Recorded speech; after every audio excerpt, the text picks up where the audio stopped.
قل یا عبادی الذین اسرفوا علی انفسہم لا تقنطوا من رحمت اللہ۔ اس آیت کے شان نزول میں مفسرین نے یہ واقعہ بیان کیا ہے کہ وہ قریش مکہ کے بڑے بڑے بوڑھے خمیدہ کمروں والوں جنہوں نے ساری زندگی گناہوں میں گزاری تھی، رسول اللہ صلی اللہ علیہ وسلم کی بارگاہ میں آ کے کہنے لگے اے اللہ کے رسول، ہمارے اتنے ڈھیروں گناہ ہیں، کیسے معاف ہوں گے؟ تو رسول اللہ صلی اللہ علیہ وسلم نے ان کو یہ آیت پڑھ کے سنائی تھی کہ قل یا عبادی الذین اسرفوا علی انفسہم لا تقنطوا من رحمت اللہ۔ اللہ رب العزت کی رحمت سے مایوس نہیں ہونا، نا امید نہیں ہونا۔ اور رسول اللہ صلی اللہ علیہ وسلم اس آیت مبارکہ کے ملنے کی خوشی کا اظہار کیا کرتے تھے کہ مجھے قرآن پاک میں اور بھی صورتیں عطا کی، لیکن جو خوشی جو مسرت اس آیت کے ملنے پہ ہوئی، دیگر آیات پہ وہ مسرت نہ ہوئی۔ اور اسی آیت کی تفسیر میں مفسرین نے آدم اور ابلیس کا اللہ رب العزت سے ایک مکالمہ بھی ذکر کیا ہے۔ عبداللہ ابن عمیر کی حدیث کے اندر یہ بات موجود ہے، اور مفسرین جب کسی آیت کو بیان کرتے ہیں، اس کا شان نزول بیان کرتے ہیں، تو رتب و یابس اس کے بارے میں جو روایات ہوتی ہیں وہ لے آتے ہیں۔ اس روایت کے اندر جب اللہ رب العزت نے ابلیس و آدم کے سارے واقعے کے بعد ابلیس کو جنت سے نکال دیا، راندہ درگاہ ہو گیا، تکبر کیا، تو ابلیس کہنے لگا آدم کی وجہ سے مجھے جنت میں سے نکالا گیا ہے، اے اللہ آپ نے اس آدم کی وجہ سے مجھے جنت سے نکال دیا، اگر آپ مجھے اس کے اوپر غلبہ عنایت نہ کریں گے تو میں تو بالکل ہی خائب و حاصر ہو جاؤں گا، مجھے کچھ تو دیجئے، پھر میں آپ کو دکھاؤں گا کہ میں بھی جس کی وجہ سے مجھے جنت سے نکالا میں بھی اس کو جنت سے نکلوا دوں گا، مجھے کچھ عطا کیجئے۔ اللہ رب العزت نے کہا میں تجھے اس کے اوپر غلبہ ایسا عطا کرتا ہوں کہ تو اس کو دل کے اندر، دماغ کے اندر، خیالات کے اندر وسوسہ ڈال سکتا ہے، مزید عطا کیجئے۔ تو خون کے اندر بھی چل سکتا ہے، مزید عطا کیجئے۔ تو اپنے پیادوں اور شہ سواروں کے ساتھ اس کے اوپر چڑھ دوڑ سکتا ہے، مزید عطا کیجئے۔ آدم اکیلا ہے، میں اکیلا ہوں، آدم کی اولاد ہونی ہے، مجھے اور عطا کیجئے۔ تو اللہ رب العزت نے کہا ٹھیک ہے، آدم کی جتنی بھی اولاد ہوگی اس کے ساتھ تیری ہی صفات والا، تیری ہی فطرت والا ایک شیطان اور کرین کو بھی پیدا کیا جائے گا۔ اب حضرت آدم نے اللہ رب العزت سے یہ درخواست کی، اللہ تو نے ابلیس کو اتنا کچھ عطا کر دیا، اگر مجھے کچھ عطا نہیں کرے گا میری تو ساری اولاد گمراہ ہو جائے گی۔ اللہ رب العزت نے آدم کو بھی عطا کرنا شروع کیا کہ تیری حفاظت کے لیے فرشتے ہوں گے، یہ ہوگا، مزید عطا کیجئے، تو گناہوں سے اپنے آپ کو بھر کے لے آئے گا، تیرے گناہوں کو معاف کر دیا جائے گا، ہاں لیکن جو نیکی رجسٹر میں لکھ دی جائے گی اس کو کبھی نہیں مٹایا جائے گا۔ آدم نے کہا مزید عطا کیجئے، تو اللہ رب العزت نے اس وقت ان کو بھی اس آیت کے باب کے اندر مفسرین نے کہا یہ آیت اس وقت بھی آدم کو اللہ نے پڑھ کے سنائی تھی، قل یا عبادی الذین اسرفوا علی انفسہم لا تقنطوا من رحمت اللہ۔ آدم پھر یہ بات یاد رکھ، اپنی اولاد کو یہ بات بتلا دے کہ میری رحمت سے مایوس نہیں ہونا، نا امید نہیں ہونا، یہ نہیں سوچنا کہ دروازہ بند ہو گیا، اب یہ دروازہ کھل نہیں سکتا، دل پہ مہر ہے تو ختم نہیں ہو سکتی، دل پتھر ہو گئے ہیں تو پگھل نہیں سکتے، دل پہ قفل ہے تو کوئی چابی نہیں لگ سکتی، یہ نہیں سوچنا۔ ہاں لیکن ایک بات یاد رکھیے کہ توبہ کی قبولیت کی جو شرائط ہیں 3 معروف ہیں، ویسے محدثین نے 6 تک لکھی ہیں، لیکن ان شرائط کو بھی پورا کرنا ضروری ہے۔ یہ نہیں کہ گناہ کیا اور گناہ سے کہا اللہ مجھے معاف کر دے، اور اس گناہ کی ندامت اور اس گناہ کی معافی کے لیے خلاص نیت موجود ہی نہیں۔ گناہ کی ندامت ہونا ضروری ہے، گناہ کی توبہ تب قبول ہوتی ہے۔ پہلی بات ندامت ہو، افسوس ہو، شرمندگی ہو، اس کے اوپر نادم ہے، ٹھیک ہے اب توبہ کر، اخلاص ہے، ٹھیک ہے اب توبہ کر۔ پھر دوسری بات یہ ہے کہ اس گناہ کو چھوڑنا ہے، یہ نہیں کہ گناہ جاری ہے اور اللہ سے توبہ کرتا جا رہا ہے، اللہ معاف کر دے، داڑھی کٹواتا ہوں اللہ معاف کر دے، اگلے دن بھی کٹوا رہا ہے، اللہ داڑھی کٹواتا ہوں معاف کر دے، پھر کٹوا رہا ہے، اللہ یہ توبہ نہیں ہے۔ مثال دے کے سمجھا رہا ہوں، ایک عورت بے پرد باغ جناح میں یا کسی پارک میں سوسائٹی میں بے پرد، بے حجاب، بے نقاب چست لباس پہن کے ہاتھ میں تسبیح پکڑ کے استغفر اللہ استغفر اللہ استغفر اللہ استغفر اللہ کرتی جا رہی ہے. یہ کون سی توبہ ہے؟ یہ کس گناہ پہ پشیمانی ہے؟ یہ کس گناہ کی ندامت ہے؟ اگر تجھے اپنے دل کے اندر رب کا خوف موجود ہے اور بے پردگی کا احساس تیرے دل میں ابھر آیا ہے تو پہلے پردہ شروع کر، اس گناہ کو چھوڑ. یہ کیا بات ہوئی؟ مثال دے رہا ہوں. انسان نے کو سمجھ آئی کہ شراب پینا بڑا گناہ ہے، ٹھیک ہے، استغفر اللہ بڑا گناہ، اللہ معاف کرے معاف کرے، ساتھ ہی شراب کا گلاس پی رہا. یہ عام ایمانداری سے بتائیے یہ گناہ سے توبہ ہے؟ یہ تو اللہ رب العزت کے ساتھ مذاق کرنے والی بات ہے، ٹھٹھا کرنے والی بات ہے. یہ توبہ کا کون سا طریقہ جو ہمارے معاشرے میں رائج ہو گیا ہے؟ کسی کو کہا جائے یہ گناہ ہے، اللہ مجھے معاف کرے اللہ مجھے معاف، 1 منٹ بعد وہی گناہ شروع کر دیتا ہے. 1 منٹ کے بعد، 1 سیکنڈ کے بعد وہی گناہ شروع کر دیتا ہے. مثال دے رہا ہوں، کسی کے فہم اور شعور میں یہ بات آ گئی ہے کہ داڑھی کٹوانا گناہ ہے، داڑھی منڈوانا گناہ ہے، آ گئی ہے، اللہ مجھے معاف کرے، صبح اٹھ کے پھر شیو کر رہا ہے. یہ بھائیو گناہوں سے توبہ کوئی نہیں. اور تیسری بات یہ ہے کہ جس گناہ سے توبہ کی ہے اس گناہ کو نہ ایک تو چھوڑنا ہے، اس گناہ کو نہ کرنے کا ہمیشہ کے لیے مصمم ارادہ ہے. ارادہ ضروری ہے. اگر اس نیت پہ توبہ کی ہے اللہ میرا یہ گناہ معاف کر دے، اور نیت یہ ہے یہ گناہ معاف کروا کے کل کو یہ گناہ کر لوں گا، ایسی توبہ قبول نہیں ہوتی. اگر نیت یہ ہے اللہ میرا یہ گناہ معاف کر دے، میں مرتے دم تک یہ گناہ نہیں کروں گا، کوشش کروں گا، پھر توبہ قبول ہو جاتی ہے. اگر دل میں یہ بھی خیال ہو نا اللہ پوری کوشش کروں گا، پھر بھی توبہ قبول ہو جاتی ہے. اللہ فلاں گناہ کیا تھا، غیر محرم پہ نظر ڈل گئی تھی، اللہ آج تک جتنی دفعہ غیر محرموں پہ نظر پڑی ہے اللہ مجھے معاف کر دے، اور دل میں یہ ارادہ ہے کہ جب تک زندہ رہوں گا غیر محرم کے چہرے کا طواف نہیں کریں گی یہ نظریں یہ نگاہیں. رسول اللہ کا کلمہ پڑھا ہے، ان کے کہنے کے مطابق ان کے حکم کے مطابق اب یہ نظریں جھکی رہیں گی. کب تک؟ جب تک مرنا نہیں ہے. پھر یہ توبہ قبول ہے، پھر یہ توبہ قبول ہے. لیکن یہ کون سی توبہ ہے؟ ٹی وی لگایا ہوا ہے، غیر محرم دیکھ رہا ہے، کوئی برا سین آ گیا استغفر اللہ لا حول ولا قوت الا باللہ، اور دیکھتا چلا جا رہا ہے، بے ایمان دیکھتا بھی چلا جا رہا ہے اور سمجھ رہا ہے کہ میری توبہ قبول ہو رہی ہے. یہ کوئی توبہ نہیں ہے، یہ اللہ رب العزت کے ساتھ مذاق ہے.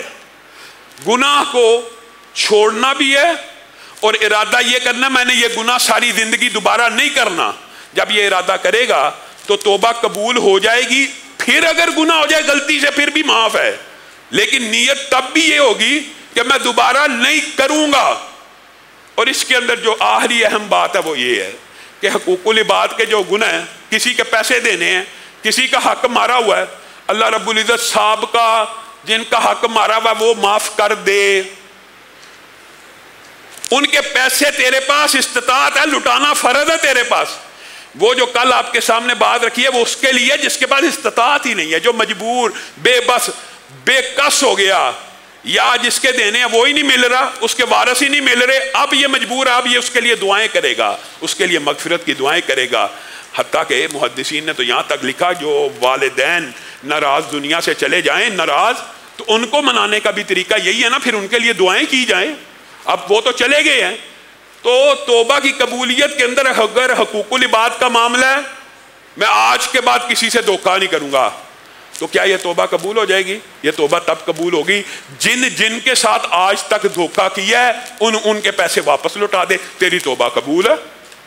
اگر ان کے پیسے لٹائے بغیر اللہ سے اللہ معاف کرے انسان مذاق کر رہا ہے یا اللہ کو ڈاج کرانے کی کوشش کر رہا ہے، اللہ آج تک جتنا حرام کھا لیا وہ میرا ہے، یہ شریعت کا مزاج نہیں، وہ تیرا نہیں ہے، تمہارے صرف راس المال ہے، جہاں سے شروع کیا تھا حرام سے قبل صرف اتنے کا حق بجانب ہو، اس کے بعد جتنا حرام اکٹھا کیا واپس کرنا ہوگا، لٹانا ہوگا.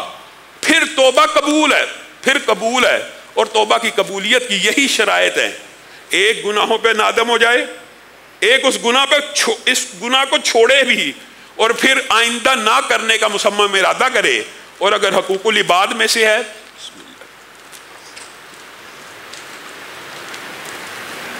تو اس کا حق لٹا دے. ہاں جس کا حق لٹانا ممکن نہ رہے اس کے لیے دعائیں کرے، اور جس کا حق حقیقت میں ادا نہیں کر سکتا اس سے دنیا میں معاف کروانے کی کوشش کر لے، جد و جہد کر لے، صحیح کر لے۔ اگر شہداء کا قرضہ معاف نہیں، قرضہ کسی کا حق مارنا بنیادی طور پہ نہیں ہوتا، قرضہ صرف عارضی ادھار لیا ہوتا ہے واپسی کی نیت کے ساتھ، واپسی کی نیت کے ساتھ لیا ہوا قرض بندہ مر جائے تو حساب کتاب معلق ہو جاتا ہے۔ شہید کا معلق ہے واپسی کی نیت والے پیسے پہ، کھانے کے پیسے کا حساب کیا ہوگا وہ تو ایک الگ باب ہے۔ واپسی کی نیت کا بھی رسول اللہ صلی اللہ علیہ وسلم صحابہ کو کیا کہا کرتے، چیک کرو اس نے کسی کا حق دینا تو نہیں ہے، اگر دینا ہے تو تم جنازہ پڑھ لو، میں اس کے لیے مغفرت کی دعا نہیں کروں گا، میں نہیں کروں گا، تم پڑھ لو۔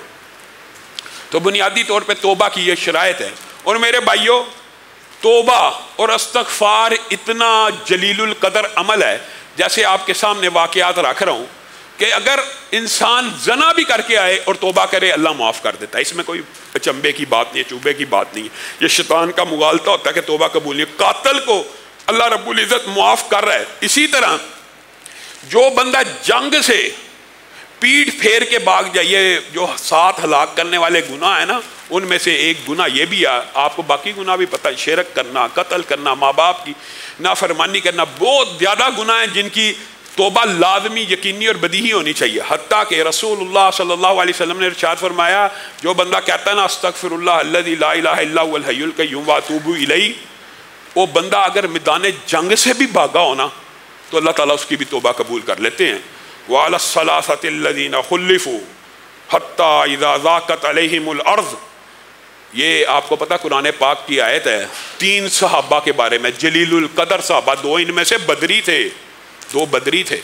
آپ کو پتہ نا بدر والوں کے مقام و مرتبے کا، حاتب بن ابی بلتہ نے ایک مرتبہ ہاتھ لکھ دیا تھا مکے والے کو، تو حضرت عمر کو غیرت آئی، انہوں نے کہا رسول اللہ اجازت دیں میں اس منافق کی گردن کو اڑا دوں، تو رسول اللہ صلی اللہ علیہ وسلم نے کیا کہا تھا، مہلن اے عمر صبر، ہوش، تجھے پتہ کون ہے؟ یہ وہ ہے جو بدر میں شامل ہوا، جن کے بارے میں اللہ نے کہہ دیا تھا کہ جو مرضی عمل کرتے رہیں اللہ ان کو جنت میں داخل کر دے گا، ذرا صبر کر عمر، صبر کر۔ گویا ایسے عظیم الشان صحابہ سے بھی گناہ سرزد ہو گئے، لیکن اللہ تعالیٰ نے ان کے گناہ بھی معاف کیے، کس بنیاد کے اوپر؟ توبہ کی بنیاد کے اوپر۔ اور یہ جو 3 بندوں کے توبہ کا واقعہ اللہ تعالیٰ نے قرآن پاک میں بیان کیا، یہ بڑا پھاہا ہے، یہ بڑا مرہم ہے بندہ مومن کے لیے۔ کعب بن مالک، ہلال بن امیہ اور مرارہ بن ربیع، یہ تینوں صحابین میں سے 2 بدری ہیں، آپ کو پتہ ہے۔ تو کعب بن مالک کہتے ہیں، خود یہ ان کی حدیث ہے بڑی لمبی چوڑی، میں مختصر کر کے آپ کے سامنے رکھوں گا، بہت طویل حدیث ہے، طویل حدیثوں میں سے، صحیح حدیثوں میں سے یہ لمبی حدیث ہے۔ کعب بن مالک کہتے ہیں غزوہ تبوک کے موقع کے اوپر جتنی خوشحالی میرے پر تھی کسی پہ نہ ہوگی، 2 سواریاں تھیں، 2 سواریاں، پھل پکے ہوئے تھے، باغوں کے لدے ہوئے تھے، اور میرا ارادہ غزوہ تبوک میں جانے کا تھا۔ رسول اللہ صلی اللہ علیہ وسلم بنیادی طور پہ جب کسی جنگ میں جانے کا ارادہ کرتے تھے تو بتاتے کسی اور علاقے کا تھے اور جاتے کہیں اور تھے کہ دشمن کو خبر نہ پہنچے۔ اس جنگ میں اعلانیہ بتا دیا کہ جا بھی ہم وہی رہے ہیں اور تیاری بھی سب کرو۔ تو اتنی بڑی تعداد میں صحابہ نے، اور سب کو رسول اللہ نے کہا جو تندرست ہے، صحت مند ہے، استطاعت ہے، سب شامل ہو، یہ فیصلہ کن جنگ ہونے والی ہے۔ تو اتنے بڑے بڑے رجسٹر تھے، اتنے صحابہ تعداد میں تھے۔ میں کہا رسول اللہ صلی اللہ علیہ وسلم کو میرا کیا پتہ لگنا ہے، میں رسول اللہ جب کوچ کر جائیں گے چند دن کے بعد اپنے گھوڑے دوڑاؤں گا، یہ پھل پک گئے ہیں، یہ فصلیں پک گئی ہیں، مال و دولت ہی انسان کو کئی مرتبہ فتنے کا شکار کر دیتا ہے، یہ ذرا میں جس کو ہم پنجابی میں کہتے ہیں واڈیاں ہو رہی ہیں، یہ ذرا کام سے فارغ ہو جاؤں، پھر میں مسجد کی طرف ذرا دھیان کر لوں گا، پھر میں ذرا جہاد کی طرف دھیان کر لوں گا۔ جو چیز جب فرض ہو اسی وقت ادا کرنی چاہیے، یہ نہیں ہوتا کہ ایک فرض کو اس کے موقع اور محل سے تبدیل کر دیا جائے کسی دوسری وجہ سے۔ خیر انہوں نے کہا کہ میں بعد میں شامل ہو جاؤں گا، بعد میں ہو جاؤں گا۔ قافلہ کوچ کر گیا اور کوچ کرتا گیا، یہاں تک کہ میں سوچتا رہا آج جاتا ہوں، کل جاتا ہوں، کل جاتا ہوں، یہاں تک کہ پتہ چلا جنگ بھی ہوگی، فتح بھی ہوگی، اور رسول اللہ صلی اللہ علیہ وسلم نے وہاں پہ میرا پوچھا بھی ہے کعب بن مالک کہاں ہیں؟ تو لوگوں نے کہا وہ ذرا مال دولت کی فراوانی نے اس کو گمراہ کر دیا۔ تو معاذ بن جبل نے ان کی حمایت بھی کی تھی کہ ہم نے ان میں کوئی عیب نہیں دیکھا۔ بہرحال اب قافلہ واپس آنا شروع ہو گیا، اور میرے دل میں وہم وسوسے کہ میں رسول اللہ کو کیا جواب دوں گا اگر انہوں نے مجھ کو بلا کے پوچھ لیا. میرے دل میں وسوسے آ رہے ہیں اور میں دیکھ رہا ہوں کہ مدینہ کے اندر صرف منافق، بے ایمان، لاغر، مریض لوگ ہی رہ گئے ہیں. اور میں شرمندگی محسوس کر رہا ہوں، میں نے کتنا بڑا گناہ کر دیا. جنگ سے پیچھے رہ گیا، جہاد سے پیچھے رہ گیا، یعنی میدان جنگ سے پشت پھیر دی. اور میں ان کو دیکھتا تو اپنے اوپر اور شرمندہ ہوتا گیا. اب شرمندگی کے احساسات اور جذبات بڑھتے چلے جا رہے ہیں اور رسول اللہ صلی اللہ علیہ وسلم قریب آ چکے ہیں. اب وہ جو منافق ہیں، جو غلط لوگ ہیں، مریض ہیں وغیرہ، اپنا اپنا رسول اللہ کے پاس ادھر جا کے پیش کر رہے ہیں اور جھوٹ بول رہے ہیں. میں اس وجہ سے نہیں تھا گیا. رسول اللہ ہاتھ اٹھاتے ہیں، اللہ اس کو معاف کر دے، یہ اس وجہ سے نہیں تھا گیا. پھر آتے ہیں، معاف کر دے.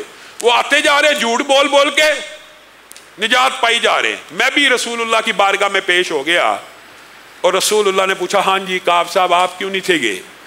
کعب بن مالک کہنے لگے، اللہ کے رسول سچی بات بتاتا ہوں، مال و دولت کی فراوانی تھی، باغ پک چکے تھے، سستی کے علاوہ کوئی عذر نہیں ہے، سستی کے علاوہ کوئی عذر نہیں ہے. رسول اللہ صلی اللہ علیہ وسلم نے ان کا معاملہ معلق کر دیا اور لوگوں نے کہا، کعب تو بے وقوف ہو گیا، یہ جو جھوٹ بول بول کے رسول اللہ کی بارگاہ میں پیش ہوئے ہیں ان کے لیے رسول اللہ نے مغفرت کی دعا کر دی، تو سچ بول کے اپنے آپ کو پھنسا رہا ہے. کہا میرا دل چاہا کہ میں دوبارہ جاؤں اور کوئی عذر بیان کر دوں. پھر مجھے ساتھیوں نے بتایا 2 اور کے ساتھ بھی یہ معاملہ ہوا ہے، جو بدری صحابی ہیں حلال بن امیہ، ان کے ساتھ بھی یہ معاملہ ہو گیا، اور مرارہ بن ربیع کے ساتھ بھی یہ معاملہ ہوا ہے. انہوں نے بھی رسول اللہ کے سامنے آ کے سچ بول دیا ہے کہ سستی تھی، مال و دولت کی فراوانی تھی، سستی کی وجہ سے رہ گئے ہیں اور کوئی عذر نہیں. تو ان تینوں کا معاملہ رسول اللہ نے پینڈنگ کر دیا، معلق کر دیا. اب یہ اپنی قصے اور کفیات بیان کرتے ہیں. یہ بڑا رونے والا واقعہ. کعب بن مالک کہتے ہیں میں رسول اللہ صلی اللہ علیہ وسلم کے سامنے آتا تھا جان بوجھ کے کہ مجھے سلام ہی کر دیں. کبھی میں ادھر سے چہرہ دکھا رہا ہوں، کبھی میں ادھر سے چہرہ دکھا رہا ہوں. رسول اللہ صلی اللہ علیہ وسلم بے اعتنائی کر رہے ہیں، بے توجہی کر رہے ہیں. وہ جس لیڈر پہ جان نشاور کرنے والے، جن کو دیکھ دیکھ کے جیتے تھے، وہ منہ پھیرتے تھے، ان کے کلیجے چیرے جاتے تھے. کعب بن مالک رونا شروع ہو جاتے تھے، پریشان ہو گئے، بے چین ہو گئے. ابو قتادہ کے گھر چلے گئے، چچا داد کے گھر. او خدا کے لیے تو میری گواہی دے دے، میں مومن نہیں ہوں، میں ایمان والا نہیں ہوں، میرے پہ زمین تنگ کر دی گئی ہے، میرے سے بول چال بند کر دیا. رسول اللہ صلی اللہ علیہ وسلم نے ان تینوں سے بات چیت سے بھی منع کر دیا تھا کہ یہ مومن ہو کے، صحابہ ہو کے، اتنے جلیل القدر ہو کے انہوں نے اتنی سستی کا مظاہرہ کیا ہے، ان کے ساتھ بائیکاٹ کرو. زمین تنگ ہو گئی. ابو قتادہ کے پاس چلے گئے کہ اللہ کے لیے تو ہی سفارش کر دے. تو کہنے لگے اللہ جانتا ہے، رسول اللہ جانتا ہے، تو میرے سے بات نہ کر. ابو قتادہ چچا زاد بے چین ہو گئے، پریشان ہو گئے. باہر نکلے، شاہ غسان کا خط آ گیا. سنا آپ کے مالک نے، آپ کے سردار نے آپ کے ساتھ بڑا ظلم اور زیادتی کی ہے، آپ کے ساتھ بائیکاٹ کر دیا ہے، آپ ہمارے پاس آ جائیں، آپ کو عزت و اکرام دیا جائے گا. کعب بن مالک نے اس خط پہ تھوکا. تھوکنے سے مراد پھاڑ کے پھینک دیا کہ یہ ایک شیطان کا اور فتنہ آ گیا. پہلے پچھلے گناہ معاف نہیں ہو رہے، پھنسا ہوا ہوں. ایک اور آزمائش آ گئی کہ مجھے بادشاہوں کے ہاتھ آنا شروع ہو گئے کہ ہمارے پاس آ جاؤ. رسول اللہ صلی اللہ علیہ وسلم کو چھوڑ کے کہا 40ویں دن رسول اللہ صلی اللہ علیہ وسلم کا قاصد آیا، اپنی بیوی سے علیحدہ ہو جاؤ. بیوی سے علیحدہ کر دیا گیا. بیوی کے ساتھ بھی تعلق ختم کر دیا گیا. حلال کو اللہ رب العزت نے یہ اجازت دی کہ تو بزرگ ہے، تیری بیوی تیری دیکھ بھال کر لے، لیکن تعلق قائم نہیں ہونا. خیر بیویوں کو بھی جب علیحدہ کر دیا گیا، کہا زندگی تنگ پڑ گئی ہم تینوں کے لیے. زمین اپنی فراہی اور وسعت کے باوجود ہم پہ تنگ کر دی گئی. ہم آزمائش کا ایسا شکار ہوئے، لیکن ایک امید کی کرن باقی تھی. جب ساتھیوں سے، صحابہ سے، ابو قتادہ سے، رسول اللہ صلی اللہ علیہ وسلم کی بے اعتنائی سے مایوس ہو کے میں اپنے گھر میں آیا تو میں نے کہا اب ایک ذات ہی رہ گئی ہے کہ جس کے سامنے ہاتھ پہ لانے سے اللہ رب العزت ہماری مدد بھی نازل کر سکتا ہے، ہماری توبہ کو بھی قبول کر سکتا ہے، رسول اللہ کے دل میں نرمی بھی پیدا کر سکتا ہے، میرے ساتھیوں کے دل میں نرمی بھی پیدا کر سکتا ہے.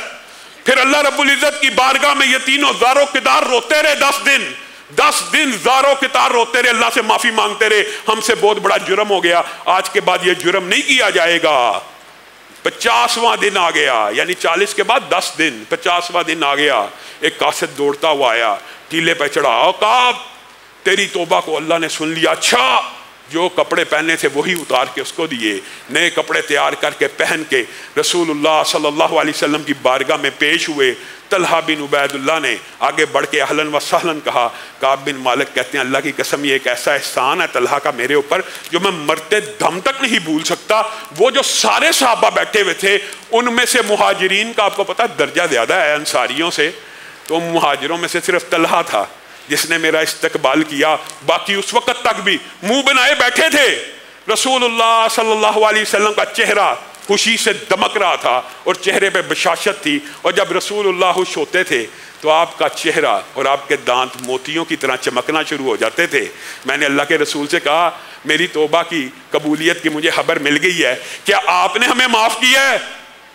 کہا نہیں، آسمان کے رب نے تمہاری برات کی قرآن میں ہمیشہ کے لیے آیتیں نازل کرنی ہیں۔ وَعَلَى الثَّلَاثَةِ الَّذِينَ خُلِّفُوا، ان تینوں کی توبہ بھی اس کے رب نے قبول کر لی۔ میرے بھائیو، کون سا گناہ ایسا باقی رہ گیا ہے جس کی توبہ اللہ رب العزت قبول نہیں کرتا؟ اور آپ حیران رہ جائیں، استغفر اللہ کے حوالے سے بہت سے واقعات ہیں، لیکن ہم نے محدود وقت میں اس کو بائنڈ اپ بھی کرنا ہوتا ہے۔ ایک بات اور بیان کر کے اپنی بات کو ختم کروں گا۔ امام احمد ابن حنبل ایک مرتبہ ایک علاقے میں گئے، اس کی مسجد پہ پہنچے تو مسجد بند ہو چکی تھی۔ مسجد کے باہر ڈیرا ڈال لیا، ایک نان بھائی وہاں سے گزرا، اس نے کہا یہ کوئی بزرگ آدمی بیٹھا ہوا ہے، اس کو ساتھ لے کے اپنے گھر آ گیا۔ امام احمد ابن حنبل کہتے ہیں وہ نان بھائی کو میں نے دیکھا، میری خاطر مدارت اس نے بطور بزرگ، بطور اجنبی، بطور مسافر کی، جو مسلمانوں کے اوپر لازم ہے ایک دوسرے کا احترام کرنا، اکرام کرنا۔ میں دیکھتا ہوں منہ میں کچھ بڑبڑاتا ہے ہر تھوڑی دیر بعد۔ میں نے پوچھا کیا کرتا ہے؟ کہتا میں استغفر اللہ پڑھتا رہتا ہوں، استغفر اللہ استغفر اللہ استغفر اللہ۔ میرے بھائیو، استغفر اللہ صرف توبہ کے الفاظ نہیں ہیں، اس کے فضائل و برکات اس قدر زیادہ ہیں کہ آپ حیران رہ جائیں۔ انشاءاللہ کل کچھ اس والے سے گفتگو بھی کریں گے، لیکن یہاں پہ دیکھیں میں منہ میں استغفر اللہ پڑھتا رہتا ہوں۔ کیا کبھی استغفر اللہ کا کوئی نتیجہ بھی دیکھا ہے؟ اب بزرگ تو مسافر ہے، میں تجھے کیا کیا نتیجے بتاؤں۔ میں نے جب سے یہ وظیفہ منہ پہ چڑھایا ہے، چلتے پھرتے زندگی کے اندر جب بھی یہ پڑھ کے رب سے دعا کرتا ہوں وہ دعا قبول ہو جاتی ہے، اسی وقت قبول ہو جاتی ہے۔ اچھا اتنا مجرب ہے، کہا دنیا کے اندر جب سے کوئی دعا کی ہے ایسی ایک دعا بھی نہیں جو قبول نہ ہوئی ہو۔ اچھا ایک دعا رہتی ہے، اب کیوں پڑھتا ہے؟ ایک دعا رہتی ہے، اسی لیے اب پڑھتا رہتا ہوں کہ شاید اللہ وہ بھی قبول کر دے، اور مجھے یقین ہے قبول کر دے گا۔ کیا دعا ہے تیری؟ کہا میری دعا ہے کہ زمین کی پشت کے اوپر حدیث کا سب سے بڑا امام احمد ابن حنبل کبھی اس کا دیدار ہو جائے، کبھی اس سے ملاقات ہو جائے۔ امام احمد ابن حنبل نے کہا اللہ نے مجھے کان پکڑ کے تیرے گھر میں داخل کر دیا ہے، میں ہی امام احمد ابن حنبل ہوں۔ میرے بھائیو، جس طرح کعب بن مالک نے توبہ کے بعد رسول اللہ کی بارگاہ میں آگے یہ کہا تھا نا اللہ کے رسول جس مال نے مجھے بہکایا یہ سارا مال اللہ کی بارگاہ میں قربان کرتا ہوں، اس وقت رسول اللہ نے ان کو منع کر دیا تھا سارا نہیں کرنا، اگرچہ تجھے مال نے بہکایا ہے لیکن سارا پھر بھی نہ کر، کچھ اپنے پاس رکھ لے۔ تو توبہ کا مطلب یہ ہوتا ہے کہ جس وجہ سے گناہ ہوا ہو ان اسباب کے اوپر بھی غور کیا جائے اور ان اسباب کو بھی کاٹا جائے، تھوڑا کیا جائے۔ یہی کعب بن مالک نے آ کے رسول اللہ کو کہا تھا میرا پورا مال اب اسلام کے لیے حاضر ہے، اس مال کی وجہ سے میں پیچھے رہ گیا تھا، تو رسول اللہ نے پورا قبول نہیں تھا کیا، اس کو کٹ شارٹ کرنے کا حکم دیا تھا۔ اللہ رب العزت جو کہا گیا جو سنا گیا اس کو سمجھنے کی توفیق عنایت فرمائے۔